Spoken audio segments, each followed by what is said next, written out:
এক সময় 3 দিন ভাত জোটেনি তার কপালে, খালি পেটে শুধু পানি খেয়ে কাটিয়েছেন দিন। আমার জীবনে কি আসিল যে আল্লাহ দুইটা খাইতেও পারতেছি না। অভাব আর বঞ্চনায় যখন দম বন্ধ হয়ে আসছিল তখনও থেমে যায়নি। আজ সেই ছেলেটি শামসুদ্দোহা সজীব। সৃষ্টিকর্তার রহমতে 15 জন মানুষের কর্মসংস্থানের সুযোগ করে দিয়েছেন। আমার এই দোকানে 5 জন রাখলে হয়, আমি সেখানে 15 জন রাখছি, কারণ 15 জনের কর্মসংস্থান, 15 জনের পরিবারের রিজিকের ব্যবস্থা করে। এটা আমার হলো সবচেয়ে বড় জিনিস, যে 15 জনের রিজিকের ব্যবস্থা করলাম আলহামদুলিল্লাহ। আমার আরও করব, আমরা সামনে আরও করব, আমরা আরও ব্রাঞ্চ করব, আরও করবো ইনশাল্লাহ। তার এই পথ চলা কিন্তু মোটেও সহজ ছিল না। ঢাকার রাস্তায় রাস্তায় হকারি করেছেন, পাঞ্জাবি, ঔষধ, এমনকি নিত্য প্রয়োজনীয় জিনিসপত্র হাতে নিয়ে দাঁড়িয়েছেন ফুটপথে। মাথার ভেতরে শুধু একটাই চিন্তা, সৎপথে হালাল রুজি ইনকাম করতে হবে। হালাল ইনকামের জন্য এখন কি করব, আমার হালাল ইনকাম কামাই করতেই হবে। কি করব? তো আমি একটা পাঞ্জাবির ব্যবসা করি। ওই লোকটা আমার সাথে একটা চিটারি করে। উনি দাড়ি টুপি ছিল, উনি আমারে 200 টাকার পাঞ্জাবি কিনাইছে, 200 টাকা করে। পাঞ্জাবি ছিল 100 টাকা করে পিস, উনি আমাকে ডাবল দামে কিনাইছে, আর উনি ওই 100 করে কমিশন খাইছে। আমি জানি না, আমি তারে বিশ্বাস করেই আমি ব্যবসাটা শুরু করি। রাস্তায় পাঞ্জাবি বেচি, হকারি করতে গেছিলাম ওই ইয়াতে। কিন্তু তখনও আমাদের ঢাকা শহরে বাড়ি আছে, কিন্তু আমার হালাল ইনকামের জন্য আমার অবস্থা তৈরি করতে হবে, কারণ আমার একটা নিজের অবস্থা তৈরি করতে হবে। এই কারণে আমি হকারি করতেও আমি দ্বিধাবোধ করি নাই। পরিবারের ঢাকায় অনেক কিছু থাকলেও তিনি চাননি কারোর উপর নির্ভর করে চলতে। স্বপ্ন ছিল নিজে কিছু করার। আমার কথা হলো বাড়ি আছে, বাড়ি থাক, কিন্তু আমি কেন লজ্জা করব? কেন? আমি হালাল ইনকামের জন্য যত কষ্ট হোক আর যত পরিশ্রমী হোক আমি করে যাব, সমস্যা নেই। আমার তো কবরে গেলে এটা জিজ্ঞেস করবে না যে তুই কোথায় ছিলি। আমার হালাল ইনকাম আছে কিনা এটা আমার দেখবে। জীবনের নানা পর্যায়ে ধাক্কা খেয়েছেন, যেসব ব্যবসা করেছেন সবখানেই প্রতারণার শিকার হয়েছেন। আমাকে একজন বলছে যে তুই ব্যথার ওষুধ বিক্রি কর। ওই ব্যথার ওষুধ, যে মসজিদের সামনে যে ব্যথার ওষুধ, ওই ব্যথার ওষুধ 10 টাকা করে কিনা, 100 টাকা বিক্রি। তো আমি ওটা শুরু করছি। তা আমার অনেকে এসে বলতেছে, হুজুর আপনার পাগড়ি আছে, টুপি আছে, আপনি এই ব্যবসাটা করেন না। আমি আপনার থেকে 2টা নিছি, কিন্তু কোনো কাজ হয় না। প্রথমবার একটু কাজ হয়, এরপর আর হয় না। তো আমি চিন্তা করলাম যে এইগুলো করে আমার লাভ কি? আমি হালাল ইনকাম করতে হবে। আমি তো জানি না যে এইটা আমাকে এমন একটা দোকান ব্যবসা ধরা দিয়েছে। পরে আমি ওটাও ছাইড়া দিই। কিন্তু একবারের জন্য হাল ছাড়েননি। এক পর্যায়ে সিদ্ধান্ত নিলেন মোবাইলের কাজ শিখবেন। আমি ওই তাবলিগে যাই, তাবলিগের ভিতরে হঠাৎ করে আমার একজন বলছে যে মোবাইলের লাইনে তুমি ঢুকতে পারো, মোবাইলের লাইনে প্রচুর ইনকাম আছে এবং ওইখানেও একটা অবস্থান তৈরি করতে পারবো।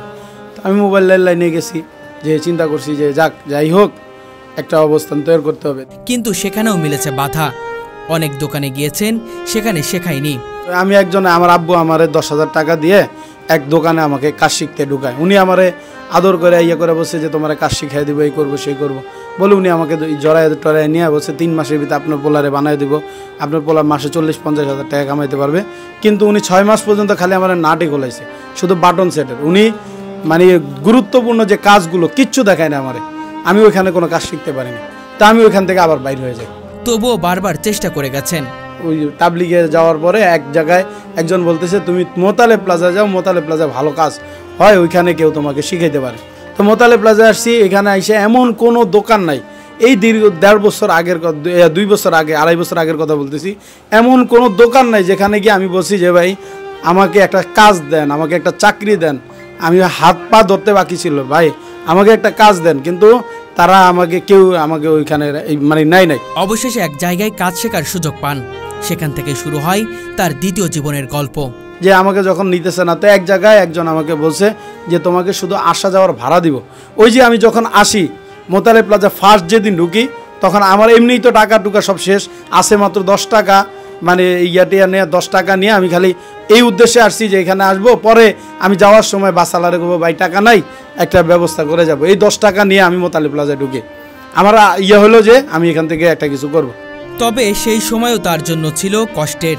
তার জীবনের সবচেয়ে যন্ত্রণাদায়ক একটি মুহূর্ত এখনো তাকে কাঁদিয়ে তোলে। যেই দোকানে তিনি কাজ শিখতেন, সেখানে মালিকসহ সবাই একসাথে বসে খেতেন। একদিন সজীবও একসাথে বসে খাবার খেতে চেয়েছিলেন, কিন্তু তাকে ধাক্কা দিয়ে অপমান করে উঠিয়ে দেওয়া হয়। এই খাবার তোর জন্য না। আমি এক জায়গায় খানা খাইতে বসছি, ওস্তাদের সাথে বসছি। তো ওস্তাদ আমাকে উঠায়, ওস্তাদ, আমি তো জানি যে ওস্তাদ আমার উঠায় দিবে। তো একজন আমাকে জোর করে বসাইছে যে খাইতে বয়, সবার সাথে তো উনি আমার উঠাই দিয়ে বলে, যা বাইরে যা বয়, তুই বাইরে যা, তুই বাইরে যা। এভাবে করে উনি আমার লগে ধমকাইয়া বলতেছে, তুই বাইরে যা। সেদিন তিনি খেতে পারেনি। সেই অপমান, সেই ক্ষুধা, সেই কান্না আজও তার হৃদয়ে গেঁথে আছে। যখন ওস্তাদ আমাকে খানা থেকে উঠাই দিছে, তখন আমি একটা সাইডে গিয়ে, একটা পাশে গিয়ে আমি অনেকক্ষণ কাঁদছিলাম যে আল্লাহ, আমার জীবনে কি আসিল যে আল্লাহ দুইটা খাইতেও পারতেছি না। আমার তো ঢাকা শহর বাড়ি আছে বা ইয়ে আছে, কিন্তু আমি তো হালাল ইনকামের জন্য বাইরেছিলাম। এখানে তো আমি এমন না যে আমি কোনো কারণে বাইরেছি। আজকে এত ছোট চোখে করে দেখতেছে মানুষ আমারে, আমি এটা কল্পনাও করি না যে এই অবস্থাটা আমার জীবনে হবে। টানা 3 থেকে 4 বছর কঠোর পরিশ্রম করে হয়ে ওঠেন এক দক্ষ মোবাইল মেকানিক। সততা আর নিষ্ঠায় গ্রাহকের মন জিতে নেন। একজন লোক আসে আমার কাছে একটা কাজ নিয়ে, ওনার সেটটার দাম ছিল 1 লক্ষ টাকা। তখন ওয়াইপি 30 প্রো, তো 1 লক্ষ টাকা দাম ছিল। ওই ওনার নেটওয়ার্কের সমস্যা, তো এক দোকানে 4,500 টাকা বিল করছে। তো আমার কাছে আসছে, আমি বলছি 2,000 টাকা। তো 2,000 টাকা যখন বলছি, তো উনি বলতেছে তুমি 2,000 টাকাই নিও, এখানে 4,500 বলছে, তুমি 2,000 বলছো, কারণ কি এত তফাৎ? আমি বলছি আমার 2,000 টাকা দিলে হবে। তো উনি বলে ঠিক আছে যাও, আমি তোমারে দিলাম। তো আমি কাজ করে আমি খুলে দেখি কি ওনার নেটওয়ার্কের এই যে তার আছে না, এই তারটা জাস্ট ছুটানো ছিল, মানে আসার খাইছে তো ছুটানো ছিল। জাস্ট আমি তারটা বসায় দিছি, আর কিচ্ছু করি নাই। তারটা বসায় দিয়া আমি দেখি নেটওয়ার্ক চলে আসছে। যখন আমি দেখলাম নেটওয়ার্ক চলে আসছে ওয়াইপি 30 প্রো, আমি তো অবাক। আরে তো পরে আঙ্কেলে বসে, আঙ্কেল আপনি আমার এখানে তো সততার সাথে ব্যবসা করতে হবে, এখানে তো আর ইয়া না, এখন সেখানে টাকাই লাগে না, আমি কি টাকা নিব? তা আমি ওনারে বলছি যে আঙ্কেল হয়ে গেছে, নিয়ে যান, আপনি টাকা দেওয়া লাগবে না। তা আঙ্কেল বলতেছে এই যে অবাক করা বিষয়, তুমি 2,000 টাকা বিল বলছো, তুমি 1 টাকাও নিবে না? আঙ্কেল জোর করে দিতেছে। আমি বলছি না, লাগবে না। আর এখন যে ছেলেটা একসময় দোকানে দোকানে ঘুরে একটু কাজ শেখার সুযোগ চেয়েছিল, সেই ছেলেটাই আজ একটি মোবাইল সার্ভিসিং সেন্টারের মালিক। আমার আল্লাহ তাআলার প্রতি দয়া আর মায়া ছাড়া আমি আর কিছু চোখে দেখি না, যে আল্লাহ তাআলা আমাকে এই অবস্থানে আনছে, যে একমাত্র আল্লাহর সাহায্য ছাড়া এই পৃথিবীতে আমাদের মোতালেব প্লাজার যতগুলো দোকানদার আছে তারাও কখনো কল্পনা করে না যে আমি এই জায়গায় আসবো। যেখানে কাজ করছেন 15 জন দক্ষ কর্মী, এমনকি অনেকে কাজ শিখতে চাইলে তিনি ফ্রিতেই কাজ শিখিয়ে দেন। 3 ওস্তাদের কাছে কাজ শিখতে গেছি, আমি সবাইকে টাকা দিছি, কিন্তু কেউ আমাকে কাজ শেখায়নি। 4 জন ওস্তাদ আমার প্রায় 50,000 টাকার মতো দিয়েছে। আমি কিন্তু এখানে ফ্রিতে কাজ শিখাই। আমার এখানে যারা বসে, আমি কিন্তু কারোর থেকে 1 টাকা নিই না, কারণ একটা লোকের কর্মসংস্থানের যদি আমি ব্যবস্থা করে দিতে পারি, সে আজীবনের জন্য আমার জন্য দোয়া করবে। তা আমি এইটাই চাই। তবে মালিক হলেও সজীব এখনও আগের মতোই নম্র, নিরহংকার। প্রতিদিন দোকানে বসে নিজের মোবাইল খুলে কাজ করেন। তার মতে, আমি মালিক হতে পারি, কিন্তু আমি এখনও এই দোকানের একজন কর্মচারী। যখন একটা জায়গায় একটা প্রথমে যায়, আমি কোনো সিট পাই নাই।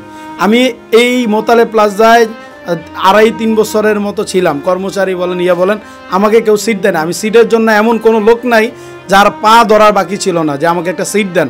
আমি দাঁড়ায় দাঁড়ায় খালি কাস্টমার ডাকতাম। তো আমি আল্লাহর কাছে খুব কাঁদতাম, আর আমি সবসময় আল্লাহর কাছে কাঁদতে পারি যে আমার জীবনে যত কিছু হোক, আমি আল্লাহর কাছে কান্না করি যে আল্লাহ আপনি আমার ব্যবস্থা করেন। আল্লাহ পাকের কাছে যেরকমভাবে তাওয়াক্কুল করে যেভাবে চাইছি, আল্লাহ ওইভাবে ব্যবস্থা করে দিচ্ছে। তো কি হয়েছে, আলহামদুলিল্লাহ, আল্লাহ তো আমাকে ঠেকায় নাই। আজকে 15 জন স্টাফ নিয়ে আমার দোকান চলতেছে। এই মানুষটির জীবনের গল্প আমাদের শেখায়, চাইলে মানুষ হতে পারে। পরিবারের চাপ, প্রতারণা, বঞ্চনা সবকিছু পেরিয়ে আজ তিনি একজন সফল উদ্যোক্তা। তার এই সংগ্রামী জীবনের মূল শিক্ষা সততা, অধ্যবসায় আর হালনা ছাড়া মানসিকতা মানুষকে একদিন ঠিকই সঠিক জায়গায় নিয়ে যায়। আমার কাছে খাবারের মতো কোনো টাকা ছিল না, তো আমি 3 দিন আমি না খায় রোজা রাখছি আর পানি খাইছি ওই কাকরাইলে থাকা অবস্থায়। তারপর আমি কারো কাছে চাই না, কারণ চাইলে আমরা একজনের কাছে যাব, আল্লাহর কাছে যাব। ওই যে আমাদের দাওয়াত তাবলীগের মেহনতে শিখাইছে, তো কারো কাছে চাইতে হলে আল্লাহর কাছে চাইতে হবে। তো আমি কারোর কাছে চাই না, 3 দিন না খেয়েছিলাম। তো 3 দিন পর্যন্ত আমি রোজা রাখছি। আমি 3 দিন পর্যন্ত খাইও নাই, শুধু পানি খেয়েছিলাম, কারো বলিও নাই। হয়তো বললে আমার খাবার জুটতো, কিন্তু আমি ওই যে জানতে পারছি আল্লাহ রসুলের একটা হাদিস আছে, কেউ যদি 3 দিন রোজা রাখে তো আল্লাহ তাআলা তার জন্য আজীবনের একটা রাস্তার ব্যবস্থা করে দেয়। ওই নিয়ত আমি ইয়ে করি। এইগুলো সব আল্লাহর সাহায্য, আল্লাহ তাআলার সাহায্য, আল্লাহর নেয়ামত। আল্লাহ তাআলা দিছে, আল্লাহর কাছে শুকরিয়া আদায় করি যে আমি কই ছিলাম আর আল্লাহ আমাকে কোথায় না দাঁড় করাইছে। সে আলহামদুলিল্লাহ। এখন তো আমি আমার আর্থিক সচ্ছলতা আসলেও আমি আমার কথা বেশি চিন্তা করি না, আমি আমার স্টাফদের কথা চিন্তা করি। আমার এই দোকানে 5 জন রাখলে হয়, আমি সেখানে 15 জন রাখছি।